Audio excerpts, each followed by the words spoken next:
영적인 파수꾼의 길 먼저 에스겔 33장을 읽으십시오.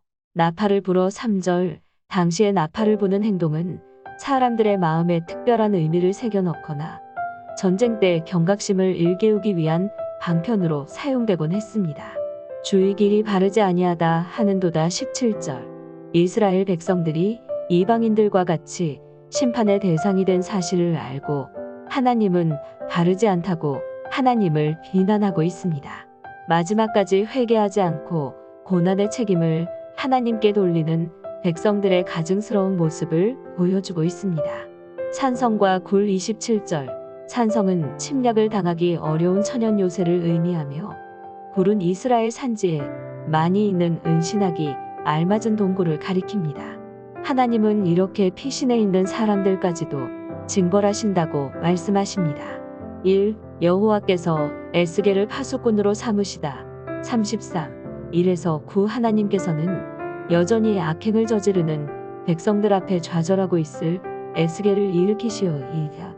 백성들의 생명과 안전을 위해서 영적 파수꾼으로 부르신 사명을 다시 강조함으로써 신중히 그 사명을 완수할 것을 당부하십니다. 당시 이스라엘은 대적에 의해 패망하여 백성들은 사로잡힌 바 되었으며 땅은 황폐하게 되는 등 국가로서의 모습이 이미 사라져버린 암울하고 소망 없는 시절을 보내고 있었습니다. 이러한 때에 에스겔은 하나님으로부터 파수꾼으로서의 사명을 부여받은 것입니다. 즉 지금까지는 사회 공동체의 전반적인 타락, 특히 종교적인 타락에 대해 경고의 나팔을 울리는 파수꾼의 사역을 했다면 이제부터는 절망에 사로잡힌 백성들을 이끌고 그들의 생명을 보호하며 소망으로 인도해야 하는 파수꾼의 사명이 부여된 것입니다. 이러한 파수꾼의 사명은 에스겔에게만 부여된 사명이 아닐 것입니다. 오늘 이 땅의 수많은 그리스도인들도 이 사회를 바로 세우기 위해 모두가 영적 파수꾼이 되어야 할 것입니다. 2. 의인의 범죄와 악인의 회개 33, 10에서 20 본문은 영적 파수꾼으로 새롭게 부름을 받은 에스겔 선지자의 첫 메시지입니다. 그는 이스라엘 백성들을 향해 모든 사람에게 각자의 선택에 따른 엄중한 책임이 주어질 것이라는 사실과 각자의 죄에서 돌이켜야 할 것을 촉구합니다. 예루살렘의 멸망이 코앞에 다가왔고 이스라엘 백성들은 시리와 절망에 빠졌습니다. 하지만 하나님께서는 스스로 택하신 백성에 대하여 우리가 측량할 수 없는 무한한 사랑을 소유하고 계심을 말씀하십니다. 본절은 성경의 핵심이요 기독교 신학에 있어서도 가장 중요한 메시지입니다. 한마디로 사랑과 자비와 용서의 하나님은 인간의 영원한 멸망을 원치 않으시고 그들이 악에서 떠나 회개하여 하나님과 교제가 계속되기를 원하신다는 것입니다. 에스겔은 이러한 하나님의 사랑과 은혜를 강조함으로써 완악한 백성이 회개하고 돌이키기를 바라고 있습니다. 따라서 신앙생활은 과거가 아니라 현재적인 사건이 되어야 합니다. 이러한 에스겔의 선포는 외부로부터 오는 대적들의 위협을 경고하는 것도 중요하지만 그 무엇보다도 백성들 내부에 발생하는 각종 죄악과 부패를 경고하고 척결하는 사명이 더욱 중요함을 보여줍니다.